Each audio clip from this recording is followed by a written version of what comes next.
Welcome to Valhalla Conversations podcast. I'm your host, Becky Hill, otherwise known as Soul Chaser Becky, and I am a proud Viking geek. I fell in love with the history, culture and mythology of the Viking Age, and I have been on an endless quest for more ever since. Join me as I discuss all things Norse with those who have been inspired by Viking Age history and Norse mythology in their creative works, or those who have studied the sagas and archaeology, and review how such subjects are being presented to modern audiences today. If you like Viking stuff, you are welcome in my Valhalla, and I hope you stay for the conversation.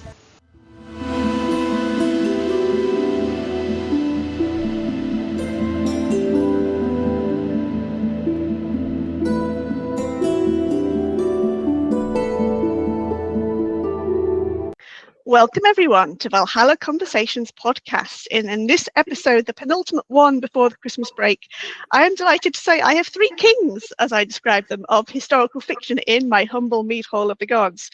We have Justin Hill, Theodore Brun and Giles Christian, three authors that I have read all their books of, particularly in the Viking Age historical fiction era, because they do all write different books, of course. And I'm delighted to have them all here to talk about Vikings, their books, and how they all got into it. Welcome, guys. Hello, Becky. Hi, Becky. Right, for our audience who may or not heard of you guys before, and hopefully they will do after this session, please introduce yourself and your books, and we will start off with Justin first.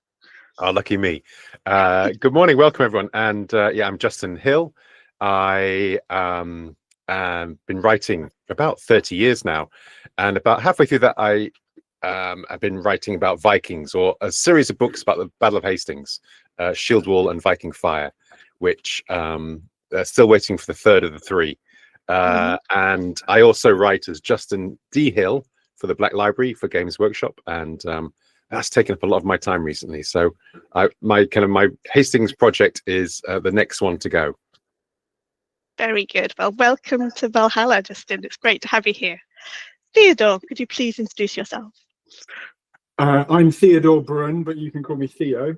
Everyone else does. And I'm actually half Danish. I think a bit like Giles. I've got some Viking blood in there, although weirdly that was not the connection into the Viking world. I studied archaeology at uni, and I knew all the material culture of Scandinavian archaeology, and I found it dry as dust. So it wasn't until quite a few years later that I actually started reading. I actually know it was Wagner, of all things, when I was at law school, because I was a lawyer before I became an author. And it was Wagner and the Ring Cycle that specifically got me into all the stories and the mythological poetry that was more to do with the Scandinavian world rather than the Vikings. But anyway, long story short, the end product of this was a series of novels called the Wanderer Chronicles. A bit like Justin, I've got one to go, 4 out of 5 written, wondering when and how the fifth one might come. But yes, and I do write in a few other guises. I do some ghostwriting. I write articles and little novellas, and even now I've got a contemporary murder mystery on the go. So one day I want to come back to finish this great cycle that I embarked on, and we'll see if that ever comes about. But Giles, over to you. I'm Giles Christian. I've written, I think it's 13 novels, 12 of them historical and 1 contemporary thriller. And I now I'm writing a video game. I've probably met Becky back when I first, when it was Raven Blood-Eye was my first novel. It was at Kelmarsh at the Festival of History. That's when I met you, and I think that was published in 2009. So we're going back a bit. And I think I started writing in 2004, got the publishing deal in 2007 when I was living in New York, and it was published in 2009. So it was a long road to actually get that first book published. And I don't know if you guys were the same, but I was so hungry to get published. It was all I could think about. It was just everything to me, going into bookshops and trying to imagine what it'd be like, what it would feel like to see my own book on the shelf in a bookshop. And eventually it happened. So and I've sort of been doing that and other things ever since. Well, I'm so pleased to have finally got you all three of you into my hole. You've been on my hit list for a long time on my guest list, I should say, not my hit list. My guest list, and it's taken me a long time, surprisingly, to get round to touching on Vikings in historical fiction, because that is how I got into Vikings. Although it came as a strange duology for me, because I don't know if I can remember when there used to be a channel called the Yesterday Channel, although it was also known as Dave for a period of time. And way back in 2000, they had a rerun of the Blood of the Viking series with Julian Richards presenting. And in between every episode, they were advertising Bernard Cornwell's The Last Kingdom book. I thought, oh, I'll write that down, see what that book's all about. And then I was hooked ever since, because as much as I loved the documentary, the book was just so immersive, and it's had me hooked ever since, both in the history and the mythology of the Vikings, because they both go so well together in historical fiction. So I guess we'll start off with Justin. How did you first kind of get an interest in Viking history and that kind of side? Well, when I had hair, it was almost peroxide blonde. And so I was growing up in York in the 1980s. Well, there's two reasons, really. One is kind of blonde, growing up in York during the Coppergate digs. And the Coppergate digs were still kind of muddy. They were digging when I was at primary school. We could go there, and our primary school did a tour there, and they had so many oyster shells they dug up. For 2p you could buy a Viking oyster shell. They had a huge kind of wooden crate of oyster shells. So that was kind of the world I was growing up in. But the much more kind of personal reason was I was never really a reader.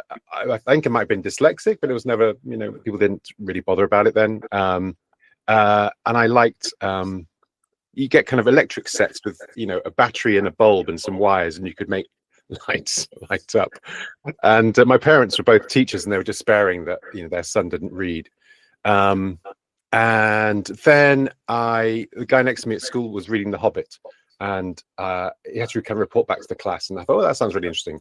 So I read The Hobbit and loved it. And then I read Lord of the Rings, and in a sense, well, I remember kind of finishing Lord of the Rings, and in a sense, I was spellbound, and spell in the kind of the Old English sense, which is story. So you're almost like you're enchanted by a story.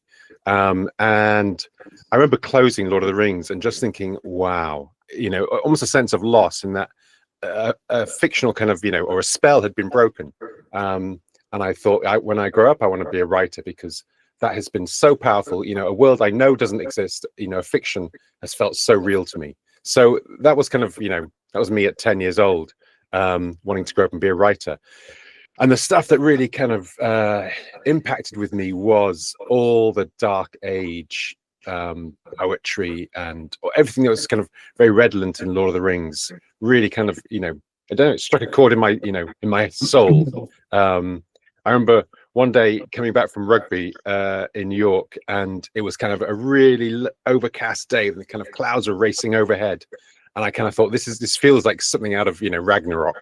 And that sense has stayed with me, till this day. So as I don't know how to describe it. It's a kind of, a soul link to the Viking world, and on all the kind of the way they describe their world, and the poetry and the sagas, all that stuff.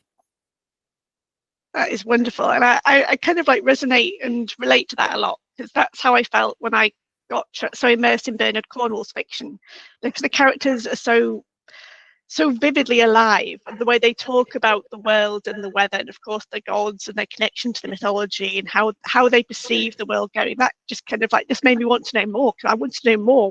I wanted to see the world like they did, and that's how I ended up here. Yeah, of course, you're a Yorkshire lass as well.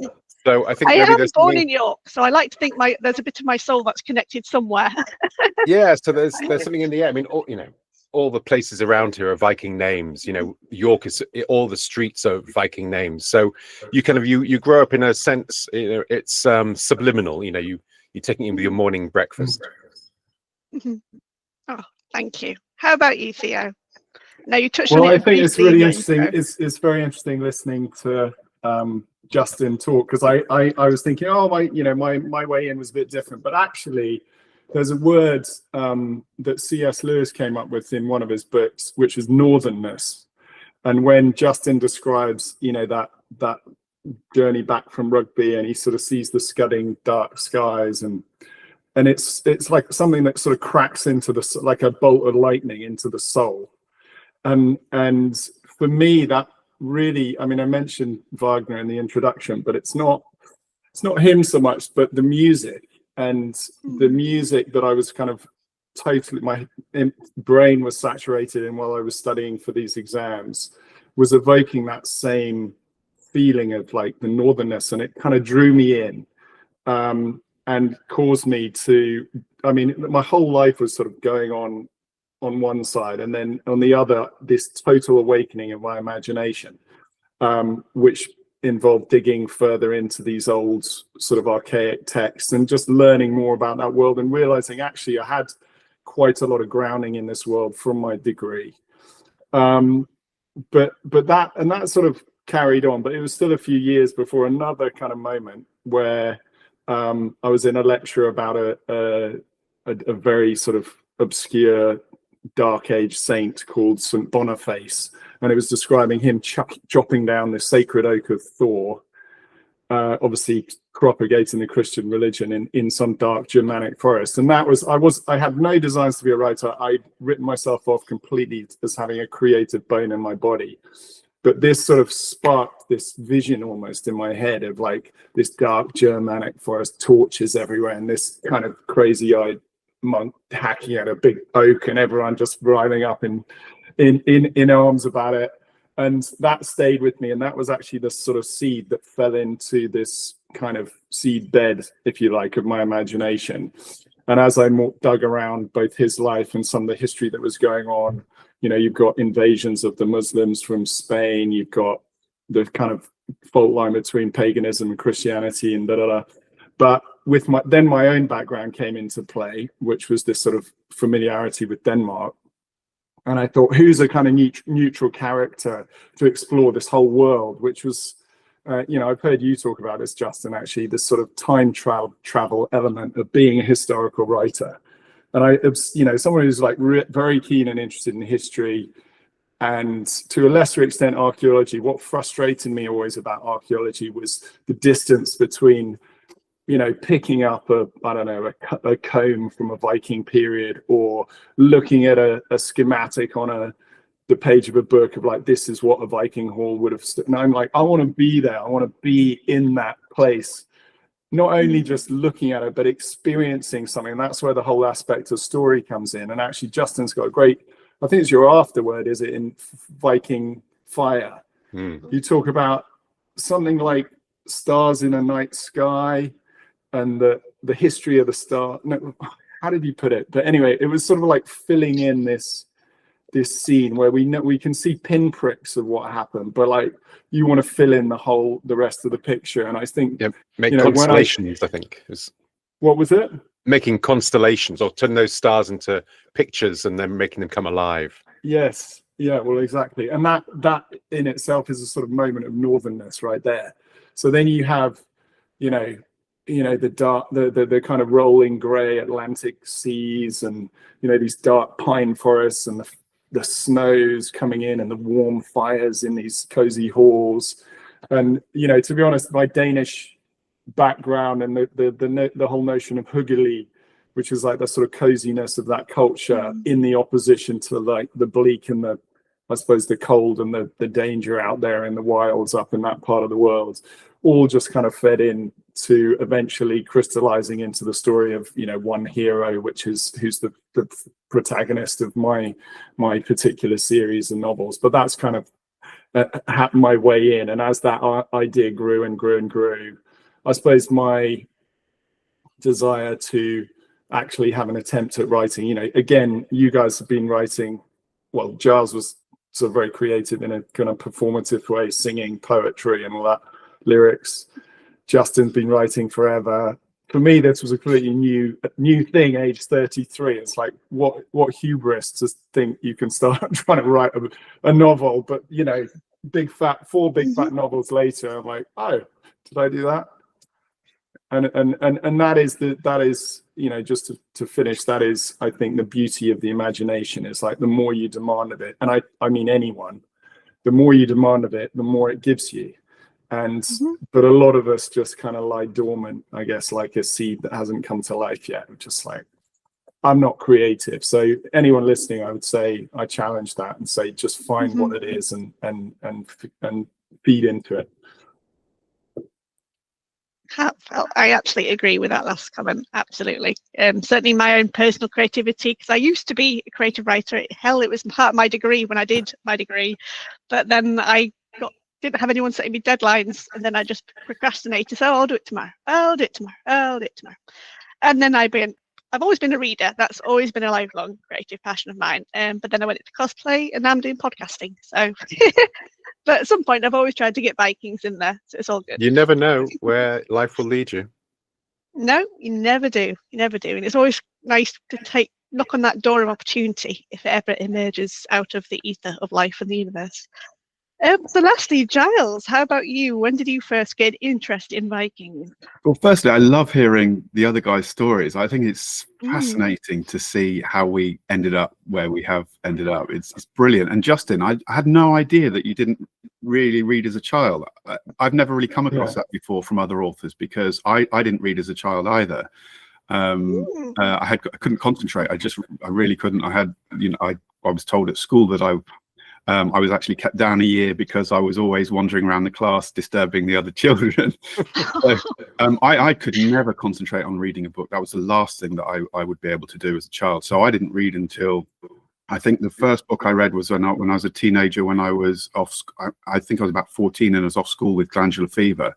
I assume it's about 14 because that was probably about the first time I would have been kissing girls or something. Yeah. So Yes, the kissing disease, as my mum calls it. that's how I got the glandular fever, and I think I could actually name the girl, which I'm not going to do. I was off school for weeks and weeks, and as much as I loved being off school as a kid, because it wasn't my favourite place to be, at some point I got terribly bored, and my mum bought me a fantasy novel that she just picked up somewhere. Now, my family weren't readers either. My dad read the sports pages and the business pages. Really? And my brother the same. And we weren't readers as a family. And my mum bought me this book called what was it called? It was R.A. Salvatore, and it was called The Crystal Shard. It was a fantasy novel, and it had on the front, it was the archetypal. It had a barbarian, a dwarf, and probably a wizard or something like that. And I thought, what's this? So I started reading it, and that was the first time that sort of reading a book ever, and it just blew my mind. I was just absolutely captivated by that. So that started a bit of a reading thing. I still found it difficult, but that's where it started. And that combined with, as a sort of as a student, this poetry of Seamus Heaney really resonated in me. I was just captivated by his use of language and how he could make you feel things just in very simplistic language on the page. A poem about picking blackberries or whatever it was, or that sort of that nature poetry really struck a chord with me. And that was really when I thought, you know what, I wonder if I could be a writer when I grew up, because I didn't know what else I was going to do. I knew I wasn't going to be the sort of a businessman like my family, the family sort of path. So I knew I'd have to come up with something else, that's for sure. So I went to uni and started a degree in creative writing and literature. So I thought that'd be a great thing to combine the literature, but also get to create stuff as well. That seemed like a perfect sort of path for me.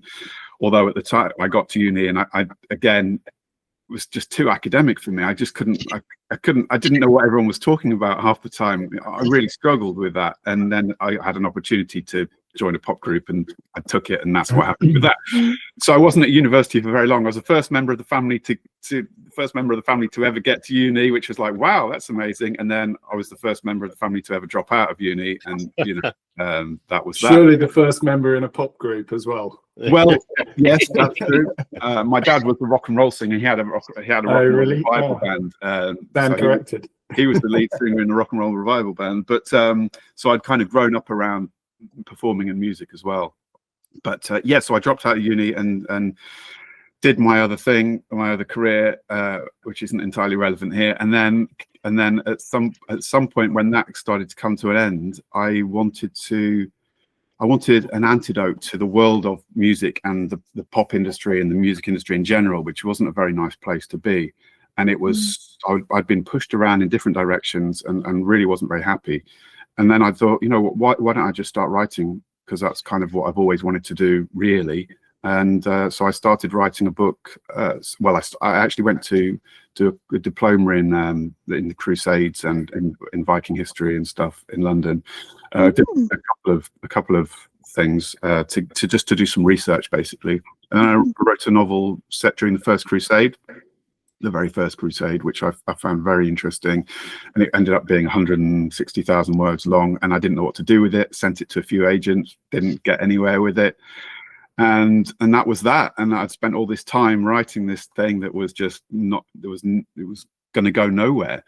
And I went on my brother's stag weekend to Oslo, and I organised it, and I thought, well, why don't we? Because we're obviously going to be drinking and being stupid and doing what the Scotsmen do on a stag weekend.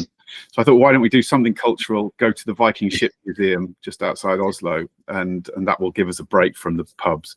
So we went to the Viking Ship Museum, and we were looking at the Gogstad and the Oseberg ship, and sort of, you know, it's behind a rope, but you reach over and touch it, because, like as Theodore was saying, that connection with history, to be able to just sort of, you're probably the same as me. One of the most frustrating things in my life is that I can't go back, and it's like a physical pain, in an ache in your chest, the fact that you'll never really go back.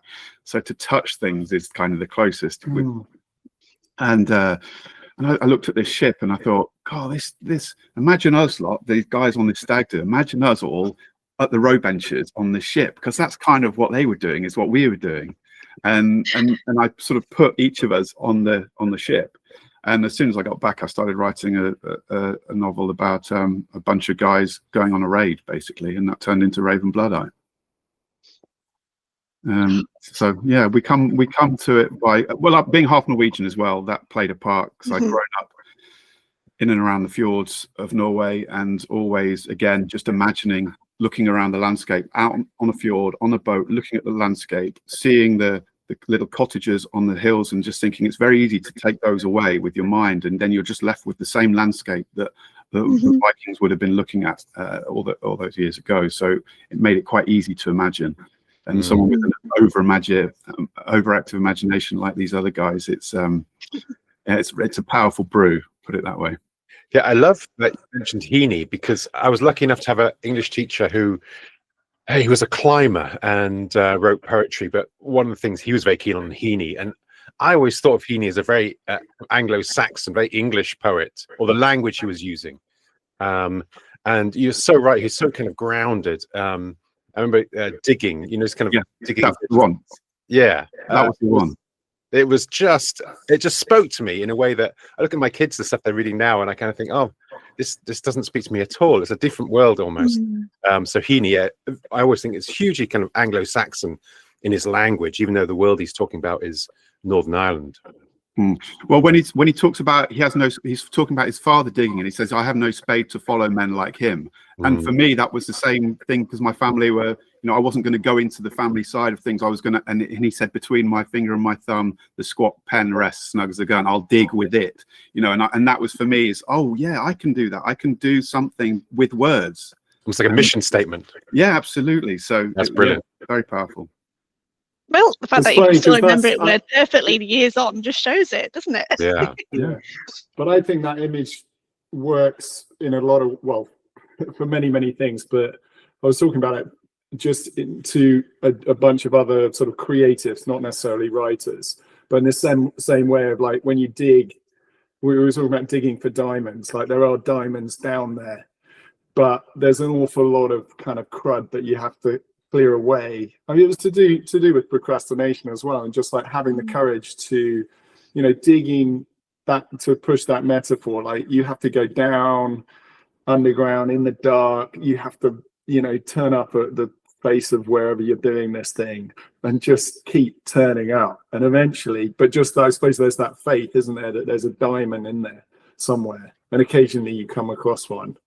And then you look at the pile of crud at your feet and you think, well, it had to be worth it, even though that's all of no value, but I got to the thing, and the only way I got to it is by creating a lot of kind of stuff that wasn't of necessarily of value. I mean, this helps someone who massively overwrites books justify all the words that one eventually get deleted. But you know, I find, and I think the original thought was put in my head by you, Giles, because don't you talk about that in one of your, maybe on your website or something, like some background article that you've written describing your journey into writing. So obviously that was a helpful image for me. I haven't actually read that poem. I'll go away and read it. Well, I think what's encouraging for people out there who, you know, might be thinking about writing or want to write is that there's no set way to do this. There's no set way to get into this. You don't have to have a degree. You don't have to be educated. You don't have to have gone on a writing course. You know, you just have to write. And if you've got ability, you know, you can do it. And I think that's the wonderful thing about writing. With other jobs, you have to be facilitated to do the job in many of them. But with us, we can just, no one can stop us just writing. That's kind of completely up to us. It's in our own hands. Yeah, we can create whenever we want to. If we've got the time, we can, or you can make the time. We can do what we do, which is a lucky position to be in. Oh, well, thank you for sharing those wonderful, insightful stories and backgrounds, guys. That was really, really interesting, and I always find it especially interesting, kind of like when literature, whether it's novels, fantasy, or of course indeed poetry, in the case of a couple of you, kind of like influenced you not just as readers, but of course as writers, and then of course followed you through to your connection to your interest in the Viking Age and history in that whole section. Because of course the Viking Age is a huge section of history. There's a lot to it involved, not just kind of like around England, but of course France and the Mediterranean, and then Istanbul and Constantinople. There's so much. So I guess my next question is kind of like, how did you each decide which era, which section of the huge spectrum of Viking Age history did you decide to place your characters and find your story in? We'll go the other way around. We'll start with Giles. I think probably mine was a bit of a cliche. I started sort of at the beginning of the Viking Age. That seemed to me obviously the raid on Lindisfarne is an iconic thing for all of us and it really fires the imagination. I remember at school seeing there was always a textbook with an image of a couple of monks being chased or dragged towards the sea by Viking raiders. And again, it was, even if it was the cover of a Ladybird book or a history book at school, it was the images that I was into, because I could never really read the books, but just one image could captivate me for hours. It's a little bit like if I go to anywhere near the British Museum, I have to go and stare at the Sutton Hoo treasure just for as long as I can physically stand there looking at it before somebody thinks, what's that guy doing? Because it's just it's just an image or an object can just completely captivate me. So yeah, the idea of Vikings the iconic image of them jumping off the prow of a longship into the foaming surf to grab some loot. I just thought, what could be better than that? To be honest. So I started at the beginning of the Viking Age with Raven, just a little bit after the Lindisfarne raid. And I've always been intrigued by the way you start yours, especially Giles, because you start from the point of view, of course, of the Anglo-Saxons living at the time, but a particular character who isn't quite a pure Anglo-Saxon, if I can use the word pure, in that he's got a bit of a mysterious background. He's a bit of a stranger, a bit of an odd character, and it's through him that there's this connection between him and the Vikings. So it's kind of like an outsider for both the reader and the Vikings, and it's that gives us a conduit into meeting the cast of characters that you have in your adventures. Yeah, I think that was probably being half Norwegian and being sort of born in England but having a Norwegian mother and spending a lot of time in Norway. I've always felt like that half-blood, if you know what I mean. So things like the Battle of Stamford Bridge are difficult for me. They're difficult Problematic. Yeah, slightly problematic. But yeah, so I suppose that's why I started with Raven Bloodeye himself being kind of not straddling two worlds really, and because I suppose that's how I've always felt. But he's also a bit of an outcast, and at the time I was a bit of I've always been a bit of an outcast, I suppose, but at that time of my life, I'd come out of an industry and I was trying to do something new, and and that's what Raven's doing. He's falling in with a new crowd and trying to make his way in a new world. And I look at all my novels really, and they've, to an extent, they've all followed sort of periods of my life, and kind of what's been going on with me on a personal level at the time, which is, you know, it's a psychiatrist's dream. I think if you got me on the couch and actually started going through my novels and asking questions, it would open some dark doors potentially. That's probably why you write them, isn't it? It's just, well, it probably glorified is. therapy. Well, writing is hard, isn't it? I mean, I find writing probably excruciating, and that's probably because I would have been diagnosed with ADHD and other things that that sort of run in the family, let's say. So I find it extremely difficult to actually concentrate for long enough periods to actually write a novel.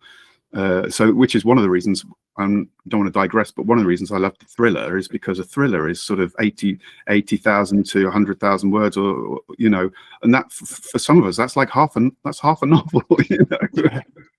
And people talk about, when I see other people going, oh, I've just written, you know, I've written 35,000 words halfway through my new novel. I think, what? Halfway through it? That's not even, you've not even scratched the surface yet. But secretly you're thinking, I'm desperately jealous. I'd love to be halfway through a novel with 30,000, especially the first 35,000 words I wrote down. Yeah, exactly. Yeah, but so some genre writers don't realize how lucky they are when they can sort of just whack out a thriller at 80,000 words. Job done. How about you, Theo, then? Well, I mentioned that monk, St. Boniface. So following that lecture, I kind of was intrigued by him, and so somehow got hold, I think probably on Amazon, got hold of a sort of little biography about his life, and realized that he was connected with quite a lot of interesting history going on around that period, not just in the north, in the sort of Viking area, or, you know, Scandinavia, but actually in France and Germany. And there was a battle in 732 called the Battle of Tours, which is where, again, these Muslim raiders were coming up from Spain and were stopped by a guy called Charles Martel. So initially, so when I got to that bit of reading this book, I thought, hang on, this could be quite and you know, it made much of the fact that it was a decisive battle in European history. And I thought, hang on, that's quite a good climax to some sort of story, again, in the context of not being a writer at all. But I just thought, so it was at that point I started putting down notes, actually, and which eventually I was trying to figure out who was the protagonist of the story. And so that's where I came back to a guy from the north, a guy growing up in Jutland. And so I suppose it switched from being a more general kind of dark age European history thing to something more specifically of that Viking, or it wasn't Viking culture then, but that the date of 732 pushed it back to, in essence, before the sort of classic definition of the Viking Age. But the material culture was very similar, and also a lot of the raiding stuff was just going on anyway, but more in that sort of Scandinavian region around the Baltic and all of that. And then there were a couple of other good sort of historical discoveries that I made. They were discoveries to me anyway. Was another big sort of set piece scene, which I think could have come in further down the series, which was the siege of Constantinople in 717. And then also there's a huge battle that's more like a sort of legendary battle rather than what we might call an actual historical event in some of the Scandinavian saga texts about, what do they call it? The Battle of Bravelia, which is something a bit like, I don't know what, the Iliad or something. It's like the Scandinavian Iliad, where everyone who's ever been mentioned seems to be involved in this enormous battle. In fact, one of our colleagues or friends, Angus Donald, wrote about it as well. But it's described in this piece of a sort of scrap of a saga, and it's just like this kind of Viking Armageddon, as it were. So that featured in the second book. So it was kind of pushing me back into a starting point, like the origin story of what this warrior was going to be. But also, probably worth mentioning is that if I had any kind of idea about what these novels would be, I wanted to do. There was also like Beowulf. In fact, Seamus Heaney's version of Beowulf in my imagination. I was thinking, the idea. The first book's called A Mighty Dawn, and the idea of that dawn was this kind of coming out of the dark into the light of history. So the first book was going to be very deliberately more mythical. So supernatural craziness and more fantasy, which I had no idea at the time that this was problematic from a publishing view. Second one was going to be like into legend, which to me is a sort of forward a bit. And then the third one was going to be, we're down in Constantinople and we've got actual history going on that we know about. So that was kind of what I did. Whether it worked from a publishing perspective, they were always like confused. Is this a fantasy book or is it historical? And you can't have too much crazy sort of supernatural, shape shifting. And I think I got a demon even in the first one.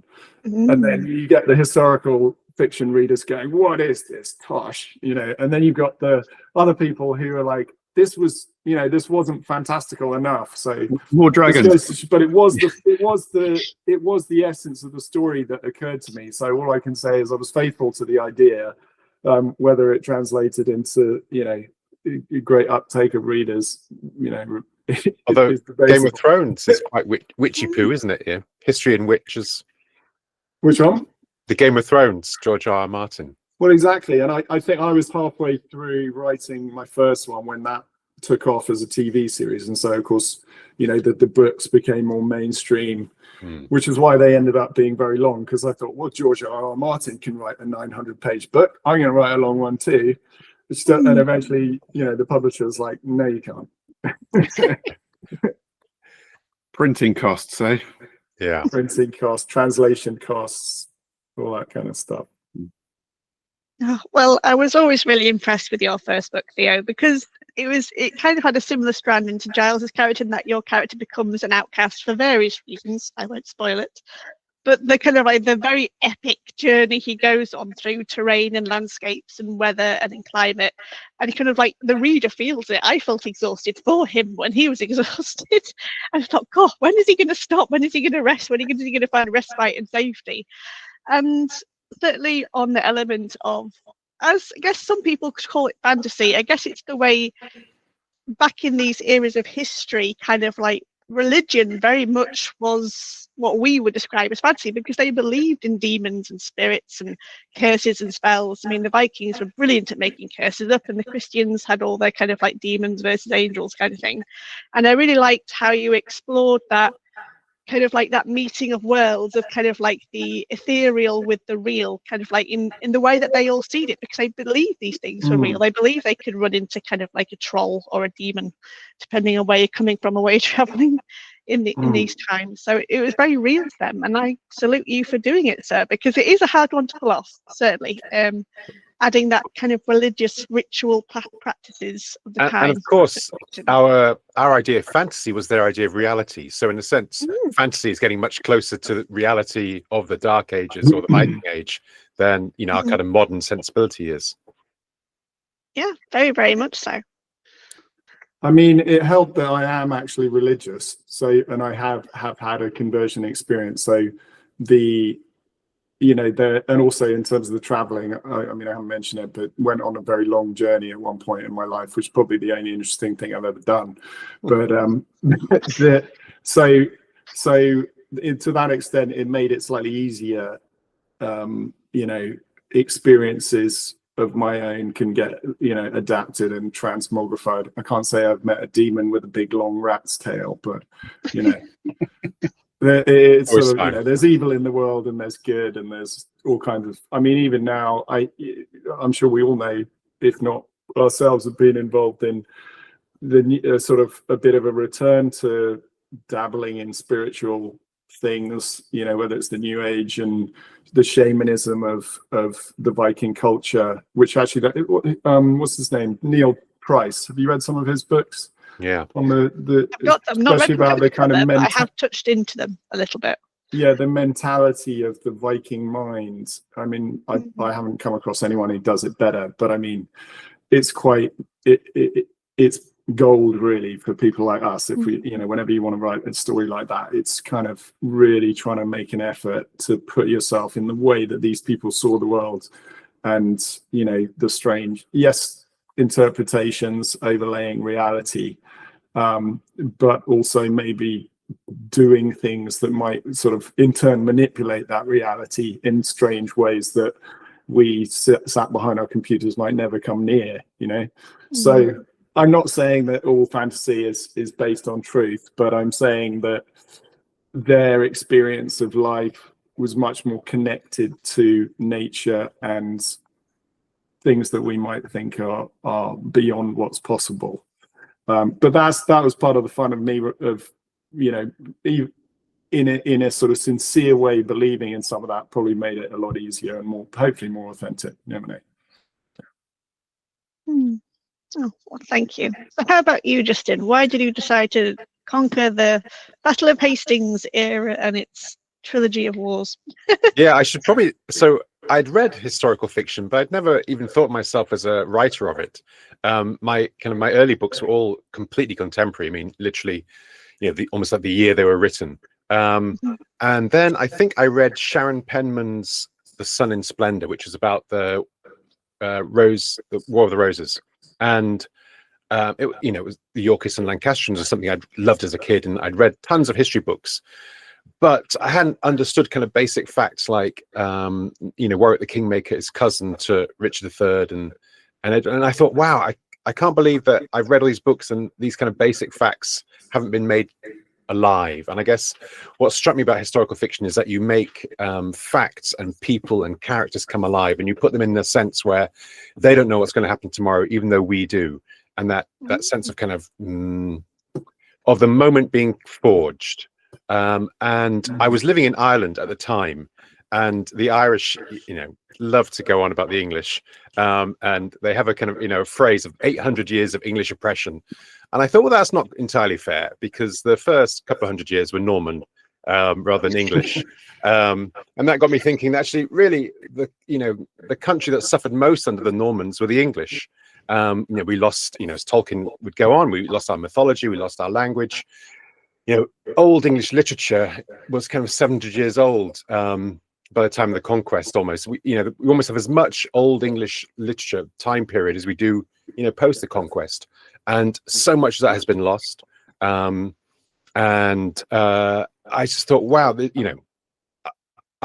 got me thinking about the Battle of Hastings. So I thought, I should write a battle about the Battle of Hastings, which kind of puts the record straight, or does it in a more interesting way. And as soon as I started researching it, I thought, there's no way you can do a single book about the Battle of Hastings, because everything, we know about the 1066, but in 1016 there's the Danish conquest of England, which no one knows about. And so in a sense, the sort of the simplistic version is that Anglo-Saxon England dies on the field of Hastings, whereas actually Anglo-Saxon England dies in the reign of Ethelred the Unready, and what is created after 1016 is really a kind of Anglo-Danish state, which I guess in a sense really spoke to me, from being from Yorkshire, kind of genetically, we're Vikings, we're the descendants of Vikings, and we live in places that are full of Viking names, and our dialect is full of Viking words. The Danelaw. Yeah, the Danelaw, exactly. So I thought, okay, I will, so then this single book became a trilogy, and the first one was Shield Wall, which is a sense the kind of the end of, I think it's the end of kind of the Wessex England, Alfred the Great's England, because Ethelred the Unready is so catastrophic. He kind of, he rubs the kind of cords of loyalty and to breaking point. And so Shield Wall is all about, kind of what comes next. And that process itself, through the character of Godwin, and then setting up the kind of the new England, that the Anglo-Danish state that is, that comes next. Because of course we think about huscarls as being kind of one of the kind of seminal figures at the Battle of Hastings, and they're not an English, it's not an English word, it's not like English kind of warrior type. I mean, it's essentially the same as, a thane, but it's an Anglo-Danish, it's a Danish word for a Danish warrior who is defending England, on the hill of Hastings. So all that complexity made me think, okay, I want to write this story. And I guess I'd thought I didn't know enough about Anglo-Saxon England, or historical fiction should be written by people who were experts. And then kind of, thinking about my childhood, I thought, I've read all the sagas, I've read all the poetry, this is the kind of the leaf mulch from which, my reading in my imagination grew. So yeah, I thought, okay, I'm in. And so that's how I started writing. And of course, if you're writing this period, there's Vikings in there. And in a sense, Godwin, his story, that story is the kind of the Anglo-Saxon version of, the mirror image of a Viking story. But then I went on to write Viking Fire, which, opposite of Giles and Theo, is kind of the end of the Viking Age. And I loved that book. I loved writing. I loved Harold Hardrada as a character. I love both, actually, Godwin and him, both fantastic. But to write the end of the Viking Age felt quite emotional, because I started that book in Hong Kong. And I finished it. I moved back to Yorkshire, and I can look out the window now and I can see York Minster and I can see the Wolds. So in a sense, I can see kind of the opening scene of Viking Fire starts at the Battle of Fulford Gate, and then goes on, the book ends at the Battle of Stamford Bridge. So almost like the physical span of my novel I can see from this house, which felt quite special. Oh, well, I have to echo you. I love both books, especially because I've only really come across a few other historical fiction books that cover that really turbulent period between 1016 and 1066, an era of history which I do think needs to be taught more in schools. We've had enough of Alfred the Great. Let's just move forward a little bit and fill in the nice big gap that there is between Alfred the Great and 1066.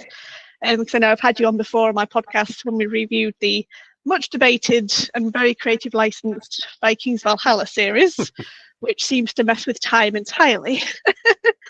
And how they kind of like are even giving modern audiences their first glimpse at Harold Hardrada, at Harold Godwinson, and of course Queen Emma and King Ethelred, and all the many throne swapping there on going. I mean, of course, Canute I've always loved. Ever since learning about him as a Viking king, I thought, how have we not known about this Viking king that we've had that actually reigned peacefully? That did quite well. That was quite good. He was friends with the Pope, for goodness sake.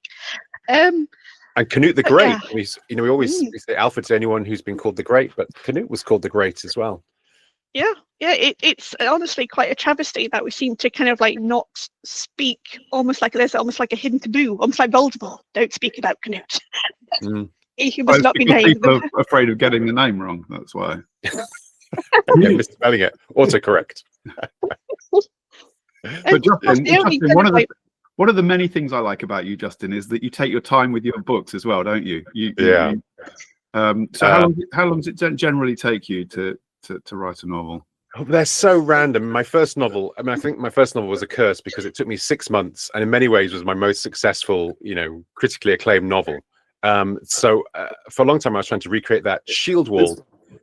Drink Dream Tea House. Whereas Shield Wall up there too. Was my first kind of stab into historical fiction, and it took me 5 years. And it was quite a kind of sobering lesson, because I thought, if I'm going to make a living as an author, there's no way I can take 5 years on a novel. But I felt I had so much to learn, because I was talking about this recently with someone, saying in my novels, my characters are quite taciturn. They're not saying what they're thinking. So I use a lot of kind of physical reference or mannerisms or expressions to kind of try and show what I'm trying to convey. And I suddenly, in the modern world, that's very easy because you are surrounded by things that you can draw on. Whereas if you're putting your characters into a long haul, in the Sussex Downs, what are they? What's on the table around them? Kind of what is that? What's that physical architecture? Because the things that survive only are things that can survive in soil. And so I was doing so much research and so much kind of I had so many books and I just didn't have the kind of information I needed. So that was kind of why that took so long. I also wrote about 200,000 words, probably I was up with your length, and I cut about half of that. I mean, Shieldwall's about 100,000 words. So yeah, I take a lot of time, and I don't mind. I guess my kind of, I don't mind how long it takes as long as I get it right. Yeah, I like that. There's nothing worse than authors banging out books left, right, and center, is there? Yeah. You know, it's like someone, oh, I've got another book. I've written another book this afternoon. You think, oh, damn it. Yeah, because I think it's annoying. I do think of you too, and I'm like, no, I need to. It's about quality. It's quality, guys. Yeah, I think this period is so personal to me and so important. I kind of don't care how long it's going to take me to write it, as long as I get it right. Yeah, so I feel like it nearly kills me emotionally to do these things as well. Like the fourth one, it was sort of my lockdown book, so there was a whole load of probably stuff psychologically going on, but I was just like shattered at the end of that, and it sort of probably comes across in the book and why I haven't even begun to dare to think about the one that comes after it. And I remember you saying something similar, Giles, about, was it after Camelot, or you know, when you went off and did your Where Blood Runs, what is it, Where Blood Runs Cold, and it's just like I just got to give my imagination a break from that world because it's just too intense and too draining.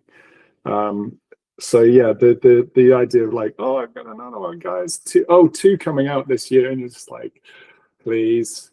Yeah, no, it takes everything out of you, and if you are really giving yourself to the process and to the story, and I'm not very, I'm slow because I'm probably slow in the actual process. For me, I would say if I write 1,000 good words a day, I'm happy with that, really, and that's kind of my. When I've done 1,000 words, I'm pretty much exhausted mentally, and that's time to sort of step away. So that's kind of my benchmark as a daily sort of word count, if you like. But I think also for me, it's the only thing in my life that I really take care over. Like if I'm doing something, if I'm hanging a picture, I probably don't even measure like how far, where the hooks. I just like whack it in, or just generally in life, I'm a bit more haphazard. But writing is the only thing that I really take care with. So take my time over. Do you find you accelerate towards the end of the story? I'm just always desperate to get it done. Really, I'm always thinking about the end, but I think that's another psychological thing. I just want it to be over from the moment I start. Like this whole kind of mantra about enjoying the journey in life generally is something I've never quite managed to do. All I'm thinking about is that's another 1,000 words nearer to the end of the book. I just have but I was like that as a kid with a chocolate bar. Like I start a chocolate bar and I just want to get to the end of it before I've even started it. So there's something going on there. But when you talk about having books on the shelf behind you, it was Tony Rich's that I spoke to. This is going back a few years now, when people started reading more on Kindle and stuff. And he said to me, we spoke about, would you still want to do this if there were no physical books? That if your books were only ever digital, would you still be interested? And he was said, yeah, of course, because the story is out there. All I want to do is write the stories and get them out to readers. So I don't care what format they are, as long as the stories are out there. And I found it really interesting because I felt like maybe I wouldn't, because for me the physical book is the evidence of that year and a half of my life. It's like it's sort of like it's a trophy to me. It's like, oh, I made that, and it's that physical, tangible object that represents all that kind of pain and misery and time put into it, and there it is on a shelf or in a shop or something like that. Whereas if it was just sort of a digital file in the ether, it wouldn't feel the same to me. So I found that quite interesting. I don't know about you guys. Yeah, I definitely relate to that. I think that's an interesting question I've not thought about before, but I'd probably fall on your side of the answer there, because I mean, yeah, there's just the essence of a book, the physicality of a book is a thing itself beyond what's written in the pages. I mean, I look at my well, she's 6 now, but when she was sort of 3, 4, she would just pick up books and just turn the pages and look at them. Whereas the older one, no interest in doing that whatsoever. She'll do cartwheels till, you know, the cows come home. But she so it's just a sort of mentality. It's in your, woven into your nature. I think it's just that love of a book for whatever reason. And I'm lucky enough. I live in Central London. I'm a member of the London Library, which is often St James's, which often features in kind of whenever a TV series needs to record something in a library. It's like that, and it's just like my happy place because of the presence of all these books. So I agree with you. It's nice to be able to say I wrote that, and like that's why I love printing out the manuscripts at the end of the process, even though my agent then turns around and goes, "Nah, do it again." But that moment where you've got the physical evidence, like as you say, of this kind of sweat and tears and time that you've poured into something is quite an important kind of artifact, really. Yeah, I'm completely with you, and I don't read books on Kindle. I find it hard even when I'm when I'm editing, like you, Theo, I need to print it out to see the book properly. It's much harder to see it on screen. Although I do wonder now with audiobooks whether there's, in a sense, I don't listen to fiction on audiobook really. You know, I can listen to factual books, but there's something there's something about that kind of, it's almost like a ritual. I mean, it sounds silly to call it a ritual, but now there's so many other ways you could do it. I like to, you know, to sit with a book, a physical object in hand, and I love, in a sense, that books, there's been much more effort on publishers to make books, you know, objects of, you know, of beauty. So that's important. But then I think tons of people do listen to audiobooks, and, you know, audiobooks is a way that people, you know, consume fiction. So I guess for them, it reminds me, when I was young, my parents took me to see Julian Glover. He did a one-man version of Beowulf, and I bought the cassette tape, you know, half-time, and it's one of those things that I've kept. It's one like a relic from childhood that I've kept with me ever since, and I listened to it for years. And you can download it. He sells a kind of more up-to-date version that he did around the year 2000. And in a sense, that is almost a perfect way to experience Beowulf as a spoken poem. And I guess maybe in some ways it seems that this kind of age of this oral kind of age, or oral storytelling, audiobooks kind of fit it quite well. And I often think, you know, I tried with my language to make it resonant of kind of Germanic language or Old English poetry. So in a sense, maybe kind of an audiobook would make the book come alive in some ways that it doesn't on the page, or unless you speak it aloud. I don't know. That was going to be my next question, because of course I know, Giles, you have your good friend Phil narrate nearly all your books, I think. Yep. And I've listened to, I think I've definitely listened to Raven Blood Eye as an audiobook. I've definitely listened to Vikings Fire as an audiobook. I loved both. I think, if anything, because I've already read it once, even though I can't remember word for word, kind of like even the words and the sentences sound fresh, and the characters are just that much more vivid. And the dialogue in both cases comes through that much stronger, because it is the dialogue of speaking. It's not just words that look like speech on a page. They come out and they are speech. It just makes a stronger sense, if that is a clear definition or an explanation of how it comes across. And certainly kind of like oral stories were so prevalent at the time of Vikings and in history, because of course a lot of old stuff you're researching for when you're writing in these historic periods was written either centuries and kind of like not from the people of the time. So it's almost like we've got a huge oral gap where we have no voices, no experiences, and we've got to base your stories of that time on stories from after that time. So how do you all feel kind of like that gap? How do you feel? Well, with the audio side of things, just might slightly off point, but the benefits that Justin was sort of hinting at as well is that you get your characters, if you have a good voice actor, your characters are well characterized. The voices have their own character and the way of delivering.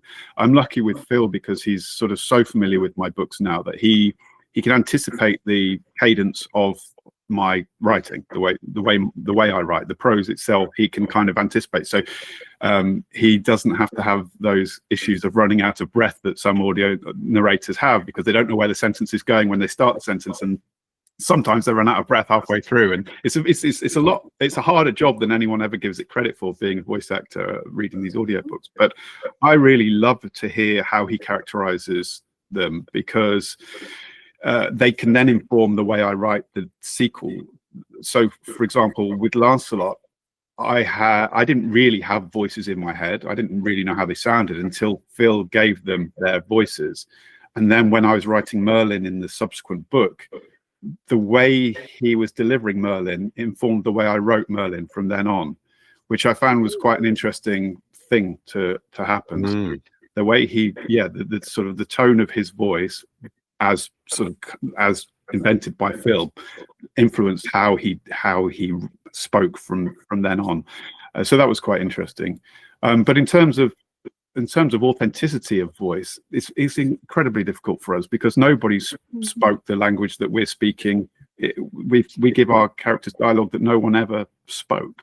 And I said this before, but I remember one of my books getting a review, and somebody was outraged on Amazon because a character in my book had used a word that he said that no Viking would have ever said that word. and I thought that, well, I took that as a victory, because no Viking ever said any of the words in all of those 150,000 words, and there was just one that stood out to the guy as being an anomaly, And I thought that was absolutely fascinating. And that goes to what we try and do, is we try to create a feeling of authenticity, even though it's not authentic at all. And that's the thing. If you can make the reader feel as though these are the kind of things that a Viking would say, and the kind of the way that they would say it, and that comes back to Justin's talking about the sort of the rhythm, the ebb and flow of the language itself, that feeling of it, then we're on to a winner. But it was funny that there was this one word that I can't remember what it was now, but he felt that ruined the whole thing. An immersion breaker, I suppose you'd call it. Yeah. But I don't know if that was your question. It's interesting. Well, I suppose it goes back into the tradition of storytelling, doesn't it? Per se. And if we're talking about the Viking era, of course, that was all they had. But it makes me think, hearing you, I've seen a couple of acts. Let's say one of them, only one of whose name I can remember. Have you come across Einar Selvik, who's a musician? And it's sort of, it is where your whole imagination is kind of being made to glow, both with the music. It was sort of stimulated by the music, but also the words and the stories, the way they would have sung them. That's why, not to flatter you guys too much, but what I loved about both your books in slightly different ways was that it was obvious to me that you had a lot of familiarity with poetry, and you were thinking very carefully about the way you were describing things, that language, and it really came through, elevating the whole story above the fact that essentially these are action adventure. On one level they're action adventure stories, but this made it, for me anyway, literature and actual art. So I don't know how that translates, or whether they're two separate things, because there is the physicality of the book. I think I have so much association of reading stuff on PDFs with my legal career, which I just kind of have a kind of allergic reaction to now, that I just can't get that from a book. Even my own stuff, I can't read it in the same way. But yeah, the audio book, again, if it is predicated on the condition that the guy is, or the lady is a good reader, a bad one can ruin a book. So you kind of take a risk when you convert it into that form, but at the same time, I've enjoyed that in many different, not just in fiction, but in other forms as well. Yeah, I love what Giles is saying about, you get to hear the the character's voice, and changes the way you write the character.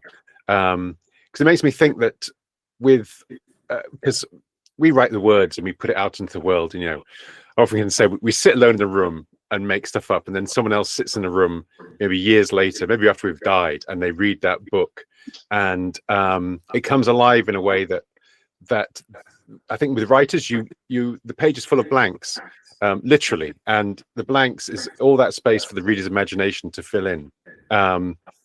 And with the audiobook, or hearing an audiobook, you almost get to hear how a reader is responding to your work, and how they're interpreting the characters and the voices they're giving them, and the emphasis they're giving to things. So that's a really kind of fascinating process. And it does feel like someone else has written it. It's interesting. It really disassociates you from it. Yeah, completely. I listened when I was writing Arthur. I listened to Lancelot and Camelot on audio, and there are whole passages that I had no recollection of writing at all. just it was completely fresh to me, and that was really nice experience. Yeah. Oh, well, it's certainly kind of like I've enjoyed books in both forms, and I used to read on Kindle a fair bit when I had a bit of a longer commute. Now the commute is only a 5-minute drive. I don't really have time to listen to anything beyond just the radio for 5 minutes. And of course, having a child has robbed me a lot of my reading time. But if anything, I'm doing lots of reading with her, and it's been interesting seeing how, albeit with going slightly off topic to do with children's stories, my husband will very much try and put on silly character voices, often voices that do not match at all with the character that he's trying to impersonate. Like, I'm sure he's tried to impersonate, it was the fox from Mighty Boosh for one character in one book, and Naomi was like, what are you doing, Dad? That's not the fox. I'm like, I know, Dad's just being silly, darling. And from now on, she goes, Dad can read, but no funny character voices. He's just got to read it with his own voice, nothing else. Because that's what I do. I make a slight intonation difference between characters, but nothing much, because I can't do accents. I can probably kind of like do a kind of like a West Country farmer and then an old lady. That's about the range for my acting skill. It's why I haven't quite broken into being a dungeon master yet, because I couldn't do the voices for all the NPCs you've got either. That's just equally baffling. I don't know how anyone does it. So in terms of kind of like, certainly with you each having a different era of Viking history to cover, I guess with the history often lends you kind of like the ending for the book. You have an idea of where you want your story to end. But then do you then find that makes it even harder for you to fill in the narrative that gets you to that point? Because instead of having the start and then working towards the end, you've got the end and you've got to go back to the start and then work forwards. Well, for me, I can easily answer this one. I avoid the history. So that's why I wrote about the Arthurian myth, because I get to make it up. I get to do it my way, get to reinvent it, reimagine it in a different way. With the Viking series, okay, there are a couple of historical characters in there. Charlemagne makes an appearance, and I'm not really sure if there are any others historical figures. So it's pretty much just pure fiction, and so that's how I get out of that, really. Justin has a different, and Theo as well, obviously. There's history, obviously, historical events, but there's a lot of license there as well, and that's where I love that creativity, to just not be, because I wrote a couple of novels set during the English Civil War, and they were much more historical. Obviously, I was following battles that took place. If I'm describing a village church, it probably looks the same now as it did then. So you have to get every bit of research was painstaking, and as much as it's nice when it's done, it's a bit of a pain in the process. And so I tend to avoid historically sort of periods. Yeah,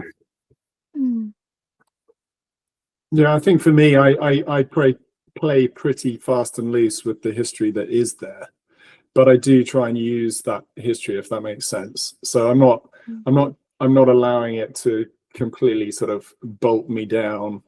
But if there's a big historical set piece, like a big siege, I'll find out what I can about it, but often you don't get, because of the nature of the period, it's quite scant.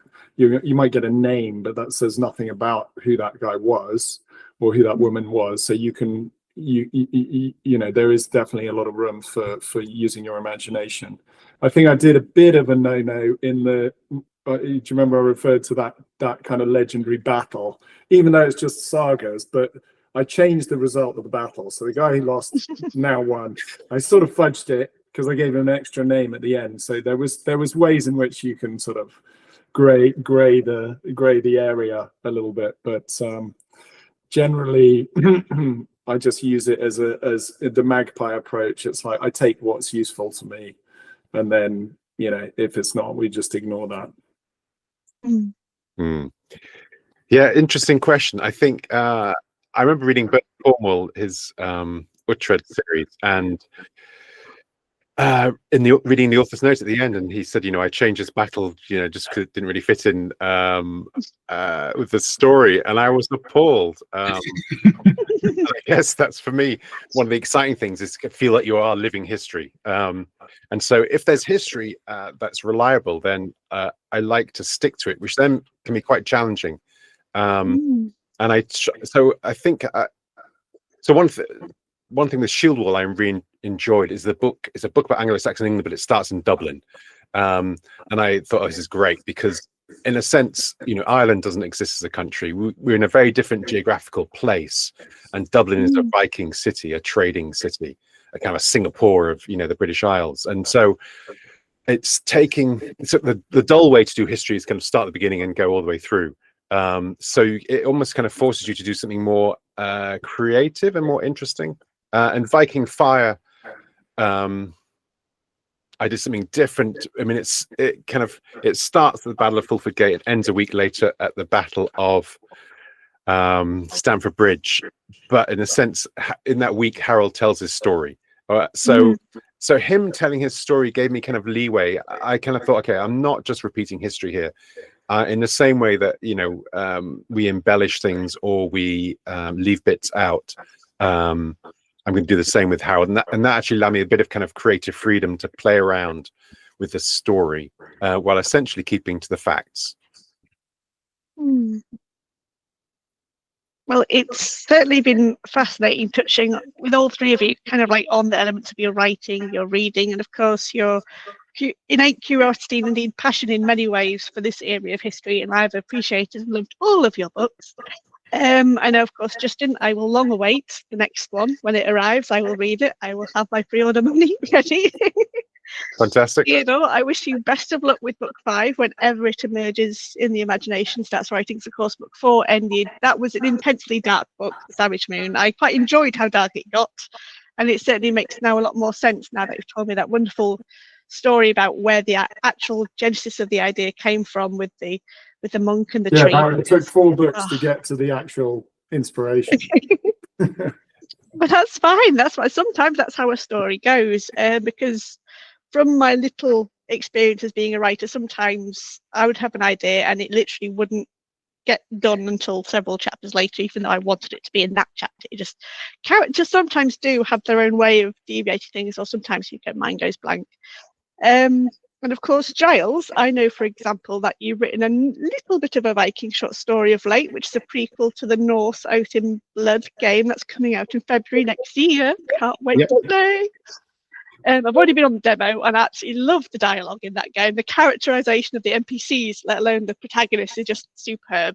And I just can't wait to play more. And I will definitely be trying to recruit you back to Valhalla again soon to talk more about Norse once it's out in February. Sure. Yeah. Lovely. Yeah.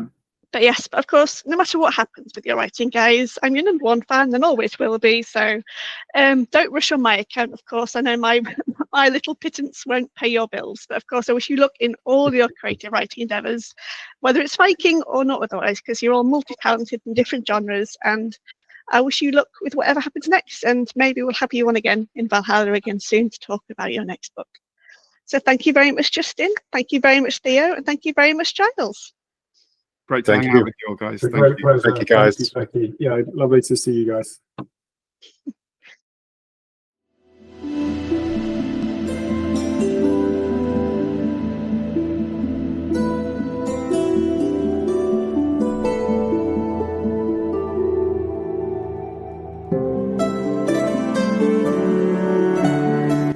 thank you very much for listening to this episode. I hope you enjoyed the discussions between my special guests and myself. Please do check out the episode blurb for links to their works and websites. If you liked this episode, let me know by giving it a thumbs up. Let me know if you learned something new in the comments. And of course, click subscribe to Valhalla Conversations wherever you are listening or watching. This podcast can be watched on YouTube and YouTube Music, and it can also be listened to on Spotify, Amazon Music, Podcast Index, and on rss.com. We hope you can join us in Valhalla again soon for more conversations.